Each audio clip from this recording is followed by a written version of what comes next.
Hello everybody and welcome to a bit of a different video for Deck Tech Tuesday this week. What I want to do this week is talk about the regional at the Banish Zone that I went to last week with Wind Byakko Guo Jia. Talk about the list that I brought, talk about the matches that I played, and then talk a little bit about the changes that I think I want to make for this deck going forward in PTM format. We still have about another month of PTM. We still have some regionals and stuff coming up, so I'm going to keep playing this for the rest of the season. I don't foresee myself at any big events beyond this, but I want to keep working on this deck. I really like how it plays. I really like it as an alternative to Seiryu. I think Seiryu is a better deck. I think that's kind of been established, but I do really like how this deck plays, and I want to talk about my experience. So I guess first thing is I'll go, if you want to see the deck, this is the deck from the Deck Tech that I released earlier this week. I did change my side a little bit for the event, so I can talk about that a little bit as well. But largely, the main deck and the material deck are the same, and that's kind of the important part. So round one, I was against Water Assassin Merlin, and realistically, this was a pretty tough match for my opponent. There's a lot of cards that do a lot of work against that deck. They do rely on floating memory a little bit, so Censor comes up quite a bit.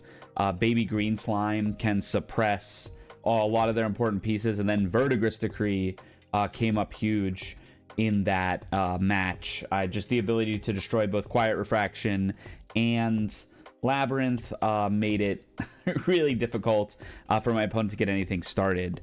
And then, not to mention the fact that this runs so many allies and so many suppression and bounce effects that anytime I had to distribute Sheen counters to my allies, or to my units, I should say, it would always go on my allies, and then I would just suppress that ally, or Ace and Protector that ally, or, you know, Baby Green, the weapon that they were attacking the ally with to stop them from killing it or destroying it. So, yeah, really, really rough situation for my opponent. And then, you know, they were on Song of Frost and the like, but no real way to actually kill Byakko without attacking into him. So even if they stop Byakko's double attack, you know, maybe they stopped one of the attacks, he's staying on board or he's retaliating for another 8 or 9 damage. My opponent didn't really run too hot, though. We talked about it a little bit after the match. They found no incapacitates to stop my suppression effects.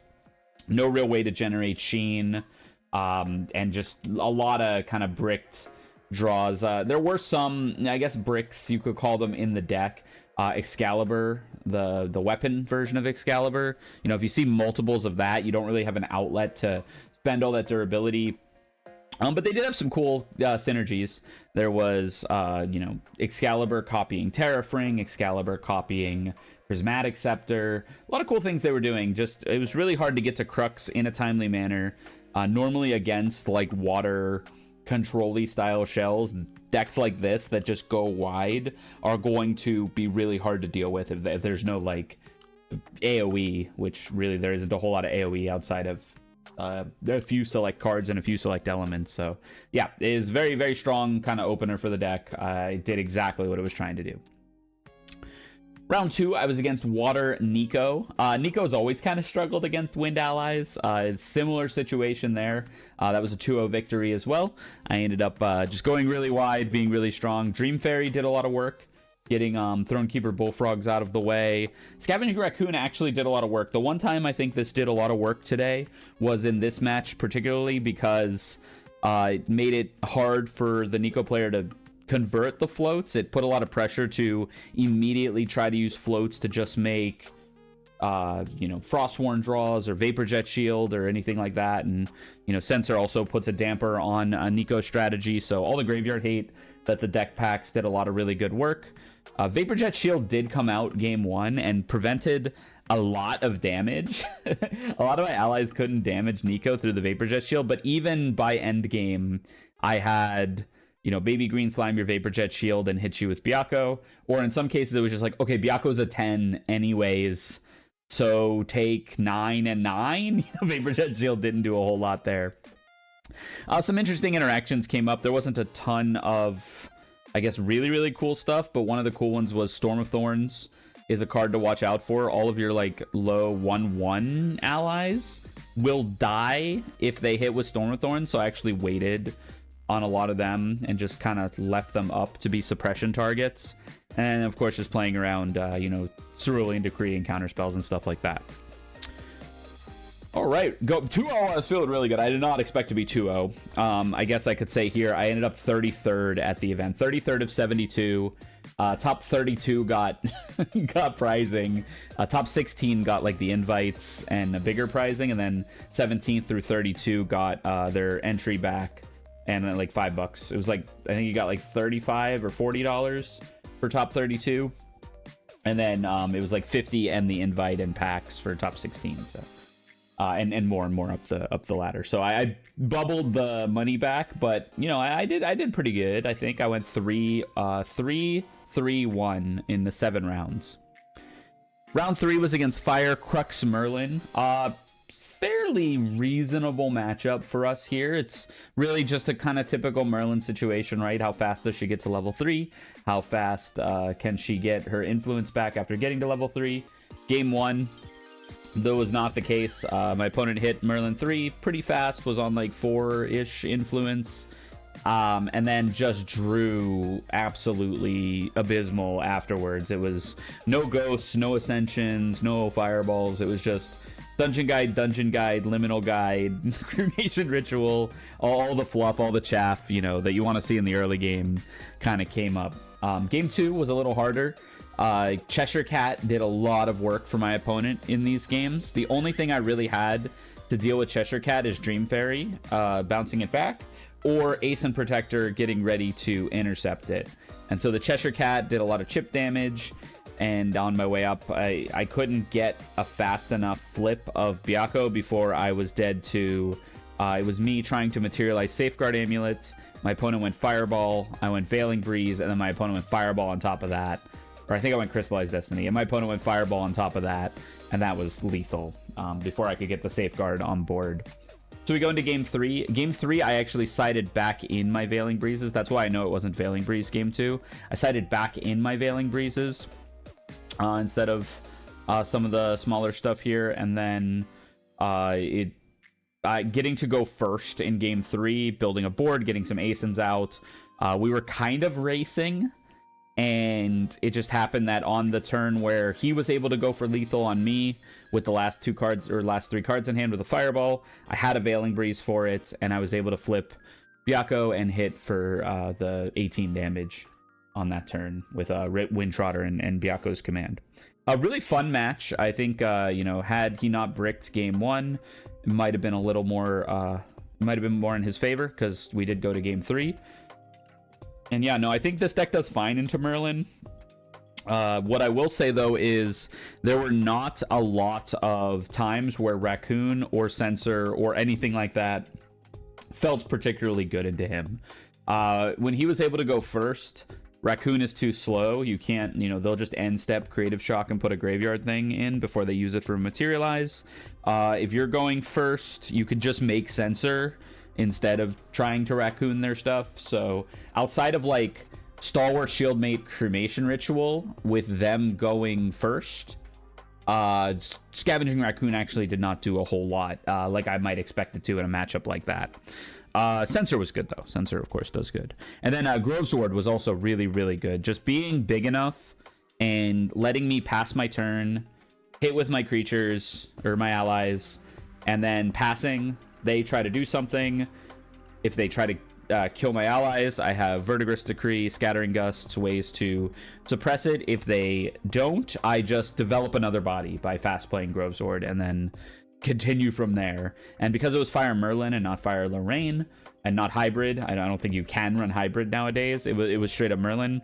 There was no like flame sweep to really worry about, and so I could just go pretty wide and feel pretty good about that. So 3-0 going into round 4, I'm like, oh man, this might be real. I might actually top with this. Round 4, I played against the winner of the event, who was on Wind Byakko. This person ended up going 7-0, 14-0 on the day.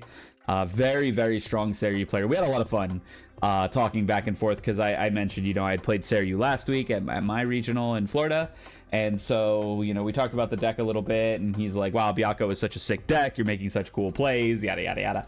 And so I actually think this deck has some play into Seiryu because of the creature.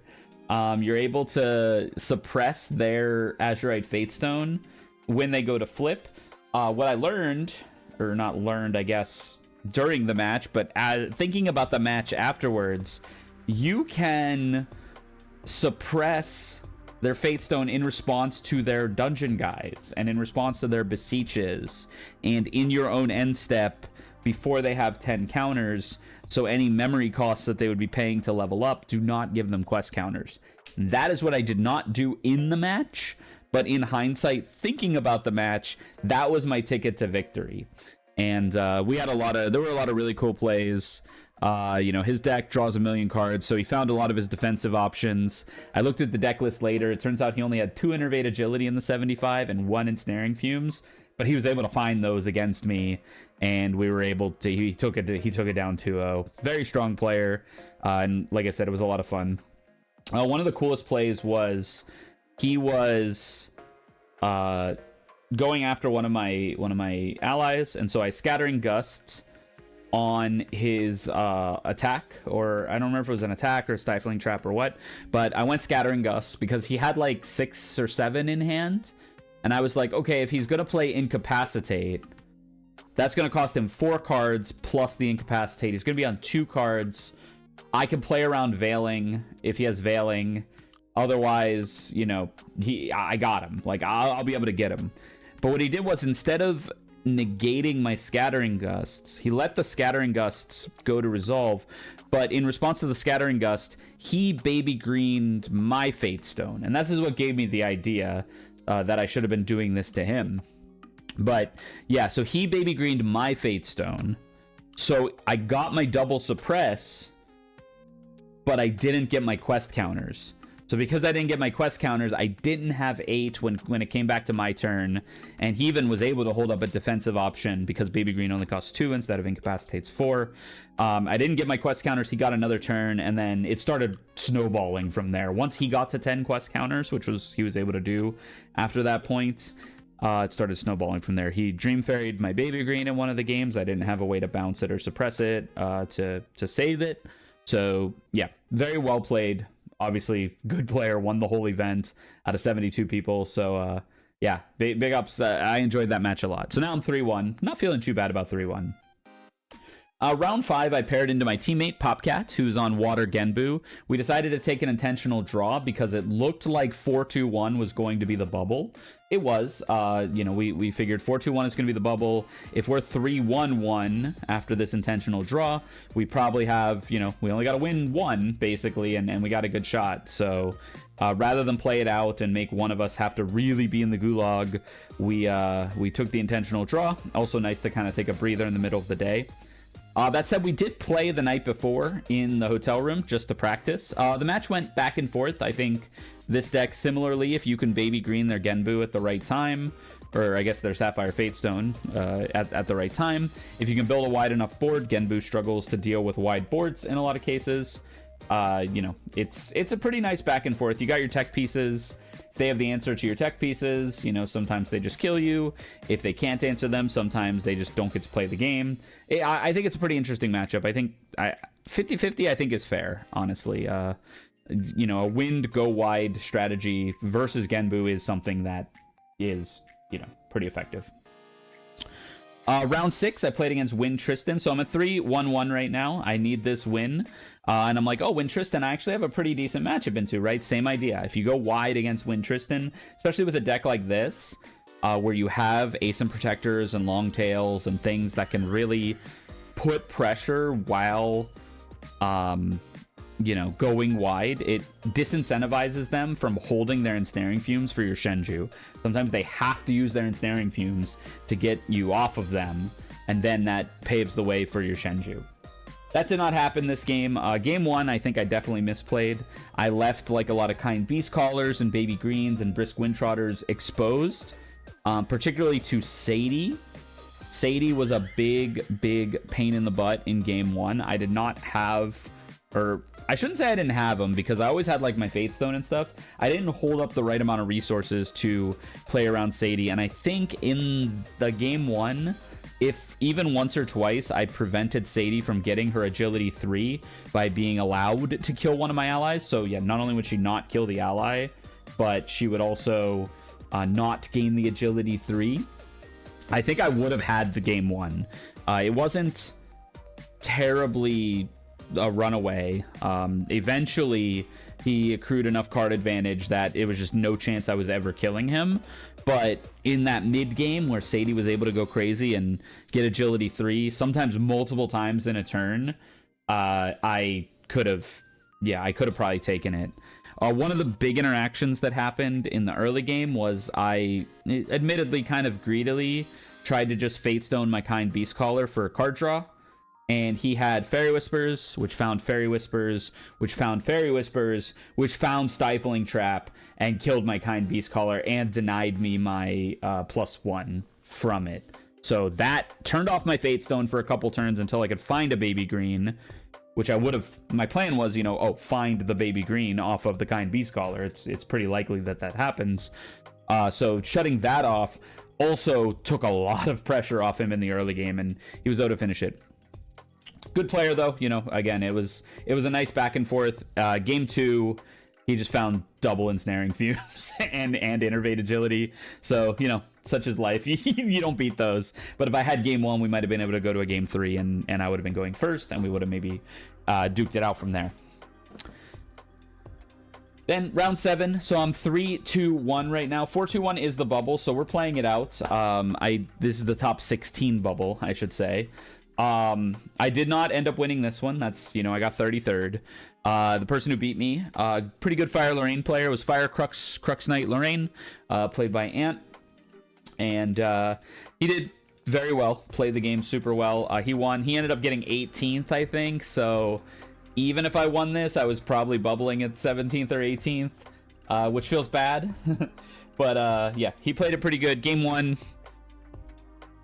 was a similar story. It was a Cheshire Cat beatdown with the Inner Sword, and I just had no way to stop that, and that got enough chip damage to where eventually just getting in with Crux Knight was enough to kill me even at 22 HP. I think I Veilinged, and he was one short, thought about it, and then used Clarent Reimagine's ability to remove durability counters to break itself, to put an extra sword into banish and get the necessary last point of damage, which was so sweet. It was such a cool play. I gave him a little like clap. I'm like, that's a sick find. I would not have found that damage.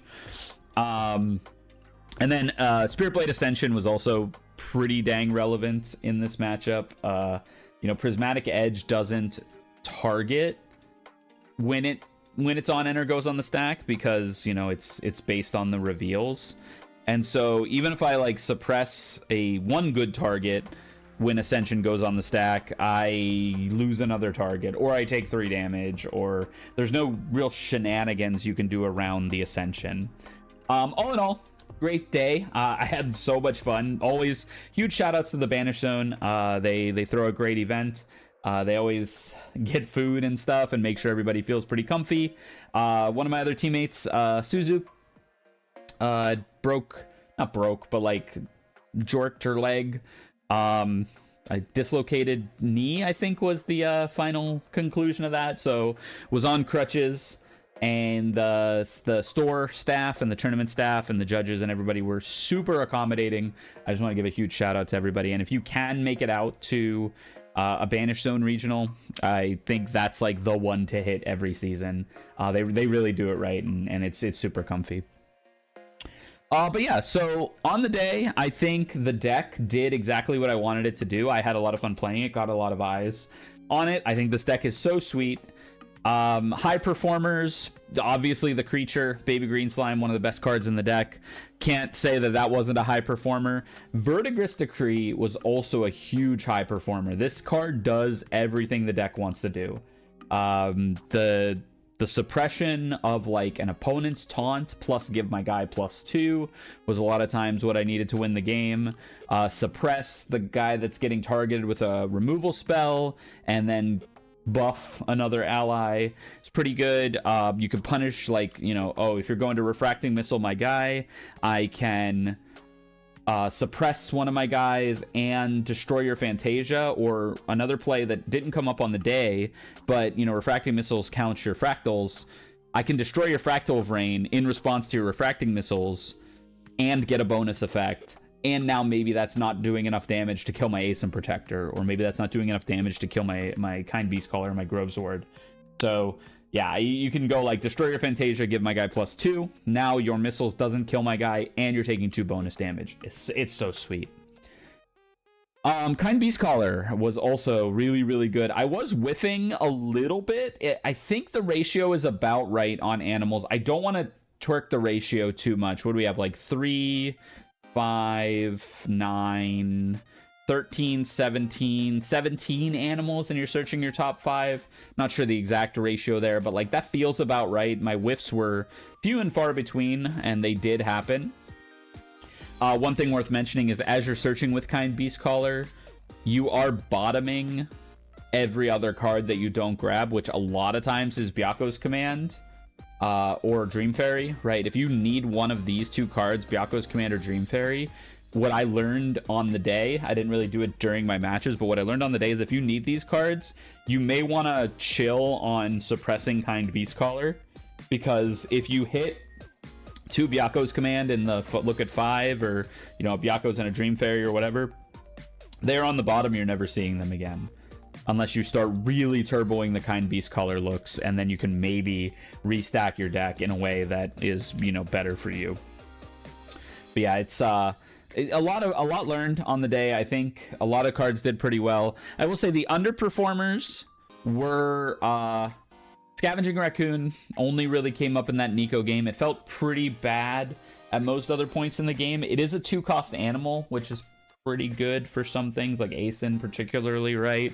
But it really, I think, isn't kind of where I want to be with this deck. Yeah, people do run Gentle Respite, and like, yeah, people do run some slow float, like Return to the Archive, and water and fire counts in Graveyard can matter in this game, but I think with Scavenging Raccoon, it's just a bit too low impact on the whole. And so I think this is something that I'll show you the new deck list, but I did cut Scavenging Raccoon. Sensor was okay on the day. I think it could have just been a matchup thing, right? Like I played into some Fire Crux, it was pretty good there. But then, and Genbu it wasn't in the tournament, but obviously it did a ton of work into Genbu. But into some of these other decks, it was like, there wasn't a lot of time to materialize it. That's kind of what I noticed, is there wasn't a lot of time to materialize this. Your first materialize is pretty much always Guo Jia, and then your second materialize is usually something like Tengu or Ring, to start rolling your own game plan. Or if you're in trouble, it's like Tariff or Safeguard. So it's really hard to get like that proactive, like first materialized sensor on the board in this deck, because you're not doing like Windmill, Escape the Wreckage, Windmill, Reclaim type stuff. You are doing Baby Green Forest Cakes type stuff. So sometimes you can first materialize sensor, but it feels really hard to do that in this deck. And then second materialized sensor, I think, is often too late unless you're going first and they're like really reliant on float, like Genbu or the Nico deck. Then second materialize sensor feels pretty good. But in the case of like these Fire Crux decks, it was like, okay, their first materialize was, you know, Lorraine, bring back a liminal, Lorraine with a float, bring back liminal guide, or like Lorraine pitching one from memory, bring back liminal guide, make inert, and then for the rest of the game they're just like, all right, yeah, I'll pay 2 to go to Blade Master, and then I'll just Dungeon Guide. Or I'll pay 2 to go to Merlin, and I'll just Dungeon Guide. They didn't really care about the sensor after that first materialize, which is why I put Beseech the Winds in the side on the day. I didn't use this side. I used Beseech the Winds instead of Mustang here. It was, my side was, Mustang was Beseech the Winds, and then this fourth Dream Fairy was a second Innervate Agility. So it was basically this sideboard, but it wasn't exactly this. Beseech the Winds didn't come up like at all. It felt just as bad going second to be like, okay, Beseech the Winds, make sensor, and then they're just like, all right, I guess I'm kind of slowed for a turn. But in the case that I even did it, they hard leveled anyways because they didn't draw float or liminal guide. So I'm kind of rethinking the idea that this is like a sensor stacks deck in the same way. Like, yes, you run sensor because you're on 0 float, but like, yeah, it's not quite as good as I thought it would be, and that could just be a format and a matchup thing. Scatter Essence and Calming Breeze didn't come up, but I'm not going to talk about that too much because I didn't play Fractals or Fire Aggro. That's what they're for, right? So they just didn't come up much, but I don't think they're bad choices. I do think you're probably good enough into Fractals already with the Verdigris Decree, so maybe consider cutting the Scatter Essence. That might be a little bit of overkill into Fractals, but yeah. That's kind of my thoughts on the day. There's one card that I want to highlight in kind of a strange way, and that's Zhang Jiao. There's 4 Zhang Jiaos in this deck, and I sided her out at least like 2 copies, sometimes 4 copies, pretty much every match. I didn't find a good window where she was like the card to be playing. Against the Rysair deck, I was pre-rec suppressing her and then letting her come back on end step when I had 0 cards in memory to draw 2. Super good, and I think I actually probably should have leaned into that a bit more. But with that said, I also don't think she's a 4 of in the deck. I think drawing her in the late game felt pretty bad. Doing the tactic of like lay 3, play her, lay 4, activate Fate Stone, suppressing her to rip 2 out of your opponent's memory. I just think there aren't enough decks in the format that care terribly much about that right now. Like, you can get the Fire Crux deck with it if you had time to establish a sensor, because if you discard 2 cards at random from their memory, you might just be discarding floats, or you might just be discarding liminal guides, or you might just be discarding fire cards to fuel their rendings and stuff. So I didn't really do that line much. I didn't see a good window to do it. I do think Zhang belongs in the deck in some capacity, and I do want to lean more into using her as a draw engine by like suppressing her pre-rec, going to end step, and then just playing on my opponent's turn with things like Grove's Ward and Baby Green and all the suppress and all the things like this. So, you know, gonna hang on to that idea, but I do think I was siding her out a lot, and it felt better kind of having her sided out. So I'm thinking I'm gonna keep her in for now, but this is one that I'm a little hesitant and on the chopping block about. Anything I didn't mention is either kind of stapley and self-explanatory, or it like I didn't bring in Beast Bomb Boots really except against Merlin, and yeah, I was pretty good against Merlin, right? So nothing too crazy in here. So this was the deck I brought to the regional. Definitely think it's like really good. I didn't want to change it too much, but I did make some changes, and I want to talk about them. So here is the modified version of the deck. In the material deck, there's no modification. I do think the material deck is correct. Effigy of Gaia definitely did a lot of work. You do have to have level 2 in case they might have an answer for your Effigy of Gaia, or a way to suppress it to take you off of your bonus level.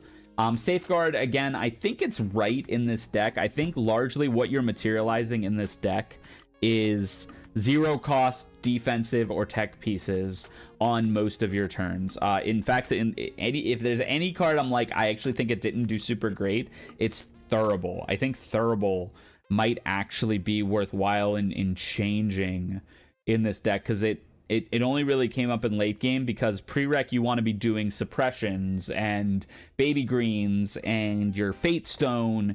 You don't really want to be laying cards for Thurible. And Tongu too, eventually you lay 3 cards for Tongu, but you tend to leave it out as a suppression target for most of the game. So Thurible, I think, is the one that surprisingly is like the most on the chopping block in here, but I wouldn't change anything. I think I used every single card in the material deck over the course of the weekend, and I think I like what it's got going on. Okay, main deck. So talking about what's different in the main deck, I'm just going to kind of go horizontally like this, and then I'll kind of talk about what I made the swap for. And so the first one is, you'll notice there's only 2 fluffy shopkeeps, 3 Zhang Jiaos, and 3 Byakko's commands. So I peeled back 1, 1, and 1 on those cards. Fluffy Shopkeep, it was really hard to activate more than once. You can once is very easy to activate. You just get rid of like one of the tech pieces that doesn't matter, and in a lot of cases I was getting rid of Thurible, or you get rid of one of the tech pieces that doesn't matter, and or two tech pieces that don't matter. There's a lot of matchups where two of the tech pieces don't matter. So first Fluffy is great, and it does impact your animal count. So I wanted to keep the animal count as high as possible. So I went down to 2 Fluffies, 3 Zhangjiaos for reasons that I just described a little bit ago, and then 3 Byakko's Command. This isn't a card you need more than 1 of to win the game with normally, so I cut it down to 3. Yes, you do have that problem where if Kind Beastcaller mills over them, they go to the bottom of your deck. So I understand why there were 4 in the original version, but to me, I think it's just about being a little more responsible with your Kind Beastcallers and using some of your card filtering in order to get that straight.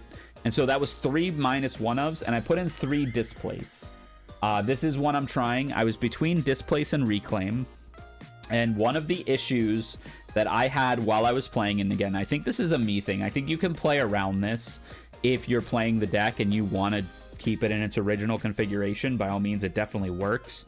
But for me, I wanted more what were essentially instant speed answers to what my opponent was doing.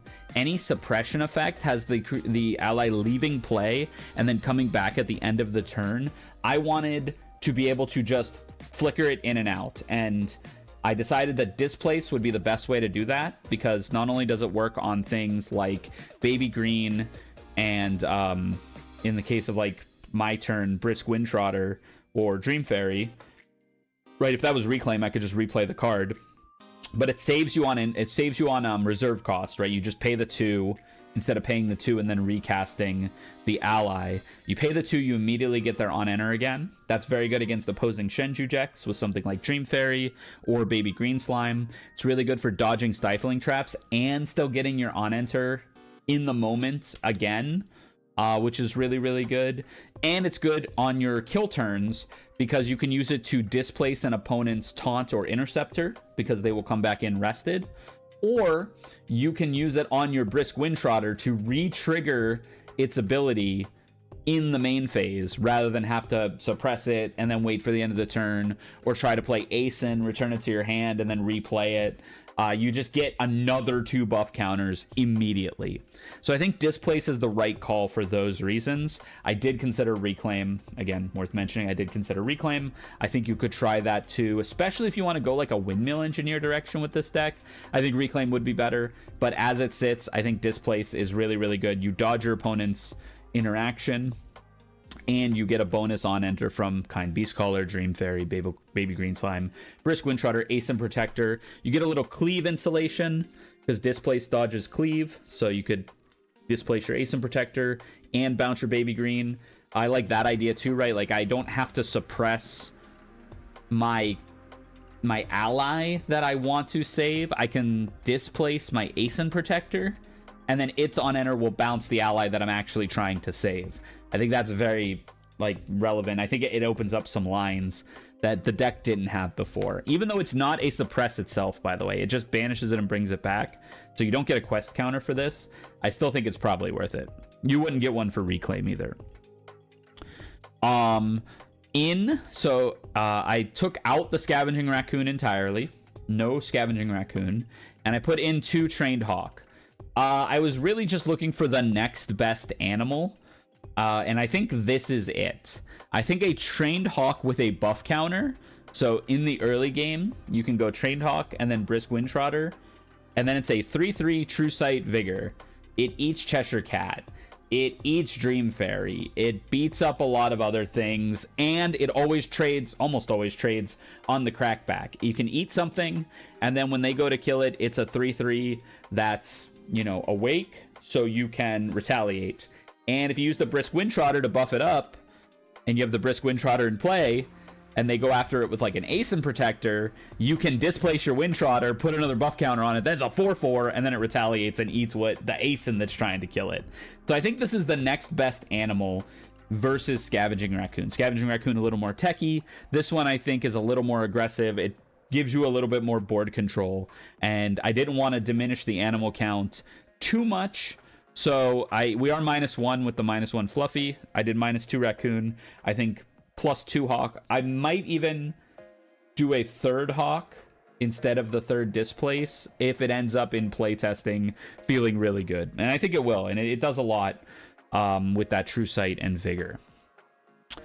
I also took out Scout the Land. So this one's a little tough. Scout the Land was good in kind of avoiding that situation where the Kind Beastcaller mills over what you want to keep. You can use Scout the Land to grab it and then Kind Beastcaller.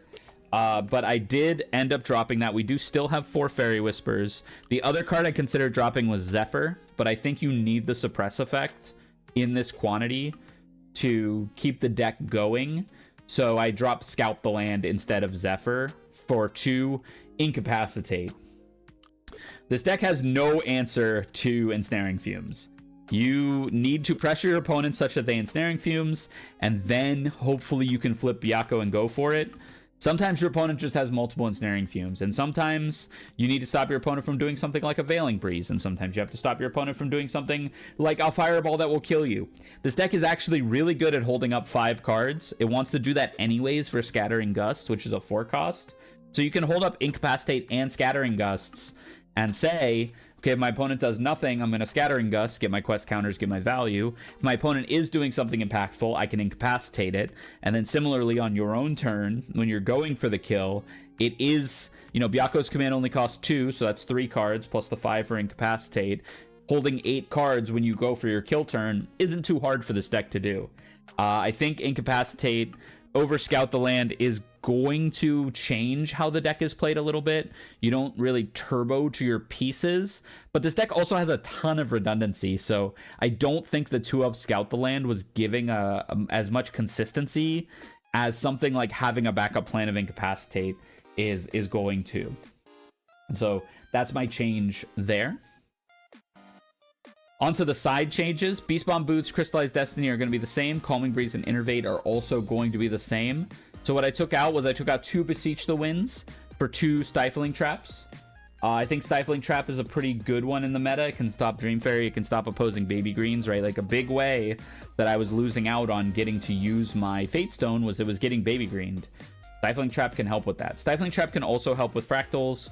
I think it's just a generically good wind card, and there are matchups where I want to bring it in, right? There are matchups where the Incapacitate doesn't matter. The Stifling Trap will likely end up mattering in some way, or, maybe there's some mix of it. Maybe I don't need the Displaces because I don't need my on-enters as much.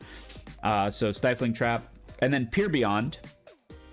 Peer Beyond's a bit of an interesting one. I chose it over Exposed Darkness because I think it being Incapacitate proof is pretty relevant. A lot of the decks that are running Innervate Agility, which is what this is for Innervate Agility. A lot of decks that are running that are also running Incapacitate. So if they go Innervate Agility and I go Peer Beyond to give Byakko True Sight, they Incapacitate it, I can Ephemerate it, and I can get Byakko to have True Sight again. Or I can give 2 units True Sight.